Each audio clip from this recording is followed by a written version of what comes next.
नमस्कार शेतकरी मित्रांनो, आज नाही का मी आजच्या व्हिडिओमध्ये सांगणार आहे की शेळ्यांना त्याचं गव्हाणीमध्ये चारा खाल्याचे फायदे. म्हणजे विषय असा होतो की जर आपण शेळ्यांसाठी व बोकड्यांसाठी नाही का गव्हाण अशी ब्रॅकेट तयार करून घेतली तर नाही का ह्यो चारा आहे ना, चारा वाया जात नाही व नाही का शेळ्याने एकदम पद्धतशीरपणे खाता आणि सांडलावून होत नाही चाऱ्याची आणि चाऱ्याची जास्त करून नुकसान होत नाही. तर तुम्ही पाहू शकता हे नाही का अशा पद्धतीने शेळ्यांना नाही का चारा ठेवला ना तर ब्रॅकेटमध्ये चारा ठेवायचे फायदे होतात आणि शेळ्यांना नाही का चाऱ्याचे नुकसान वगैरे होत नाही. पाहू शकता असं चारा भुसा ठेवला त्याच्यामध्ये भुसा सांडत नाही तर हे होत नाही आणि शेळ्या एकदम पद्धतशीरपणे खाते. असे नाही का तुम्ही पण शेळी पालन करत असाल तर नाही का असं शेळ्यांचा ब्रॅकेट नाही एकदा तयार करून घ्यायचं. कुठून पण नाही एखाद्या वेल्डर भाऊकडून नाही का तयार करून घ्यायचं शेळ्यांचा ब्रॅकेट आणि पाहू शकता एकदम उत्तम प्रमाणे नाही का प्रकारे नाही का शेळ्या चारा खात्यात. याचा खाली भुसा सांडलावून होणे म्हणून याचा नाही खाली टाकला सांडलावून होऊन जातो आणि जर समजा आपण याचा ब्रॅकेटमध्ये टाकला तर नाही का चांगल्या पद्धतीने नाही का भुसा याच्यात राहतो. त्यामुळे नाही का भुसा म्हणा वल्ला चारा घास वगैरे ब्रॅकेटमध्ये चांगला म्हणजे खाता येतो एकदम पद्धतशीरपणे आणि मारामाऱ्या करीत नाही शाळा काय करीत नाही. त्यामुळं तुम्ही पण शेळी पालन करत असाल तर नाही का असं एकदम उत्तम प्रकारे नाही का ब्रॅकेट घ्या आणि त्याच्यामध्ये नाही का चारा वगैरे नाही शेळ्यांना खाऊ घाला. शेळ्यांचा चारा वाया जात नाही काय जात नाही एकदम पद्धतशीरपणे शेळ्या नाही का चारा खाते. याच्यामध्ये पाहू शकता संपूर्ण तुम्ही पाहू शकता की नाही एकदम किती पद्धतशीरपणे चारा नाही का शेळ्या खाते.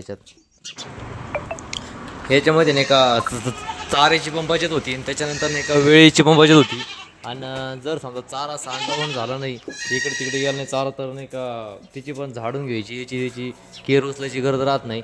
फक्त गव्हाण साफ करायची तो एक फायदा होतो.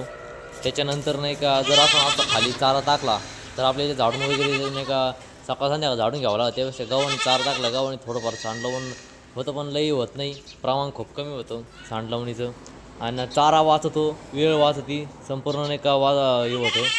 त्याच्यामुळं नाही का शेळ्यांसाठी नाही का दावण हे एक नाही खूप महत्त्वाचा भाग आहे. त्याच्यामुळं आणि जर समजा शेळ्या आपल्या इकडं रानावनात चरत असल्या तर काही अडचण नाही. पण जर समजा आपण घरगुती शेळ्या पाळतो आहे 5, 10, 15 तर त्यांच्यासाठी नाही का दावण घेणे एक आवश्यक आहे. त्यामुळे नाही का कुठल्याही वेल्डर भाऊकडून नाही का गव्हाण तयार करून घेणे गव्हाणीचा एक फायदा राहतो. आता हे पाहू शकता आता हिचं येईल नाही का चारा वाटला तेवढं खाल्ला काही बसल्या काही उभ्या राहिल्या जास्त चालू राहतं. त्यापेक्षा चाऱ्याचे जर समजा गव्हाणीचं बजेट नाही बसलं तर नाही का टोकरीचं नाही का ब्रॅकेट करून घ्यायची म्हणजे आज सोप्या पद्धतीने ती करतील ते करून घ्यायचं. हे खूप सोप्या पद्धतीने ब्रॅकेट कुणी पण तयार करून देईन आणि हे पाहू शकते एकदम भुसा घास मकाची कुटी बिटी आपण त्या ब्रॅकेटमध्ये खाऊ घालू शकते. इकडून 5-6 शेळ्या तिकडून 5-6 शेळ्या एका ब्रॅकेटमध्ये 13-14 शेळ्या बकरं खाऊ शकता आणि जर तुम्हाला या ब्रॅकेट तुम्ही कुठल्या वेल्डर बुकिंग करू शकता. आता मी तुम्हाला दाखवतो नाही का शेळ्याने खाली चारा खाल्ल्याने कसं होतं हे पाहू शकता तुम्ही. तर नाही का आता ह्या शेळ्यांना नाही का खाली चारा आहे तर ह्या बा आता हे चारा बा किती वाया जातो आणि त्याच्यावरच नाही का त्या शेळ्या मुतात्या वगैरे लेंडी वगैरे त्याच्यावर टाकी द्या त्यामुळे नाही का बकर त्याच्या उड्या मारायचे त्यामुळं खाली चारा हा संपूर्ण वाया जातो. आता हे चारा ब्रॅकेटमध्ये असतं तर नाही का काहीतरी फायदा झाला असता. आता ह्यो चारा ब्रॅकेटमध्ये तर खाली आहे त्याच्यामुळे नाही का ब्रॅकेट वापरणं नाही का खूप गरजेचं आहे आणि हे पाहू शकते किती मोठा चारा वायाला गेला आहे. त्याच्यामुळे शेळ्यांसाठी नाही का ब्रॅकेट वापरा. त्याच्यावर नाही का ब्रॅकेटमध्ये नाही का गव्हाणीमध्ये तुम्हाला घास वगैरे मकाची कुट्या बिट्या संपूर्ण टाकता येते त्याच्यामध्ये. आता हे पाहू शकता चारा किती वायाला गेला हो आणि ब्रॅकेटमध्ये एवढा चारा वाया जात नाही.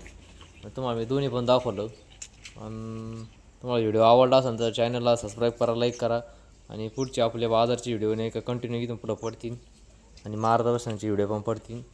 आवडला असेल तर चॅनलला सबस्क्राईब करा.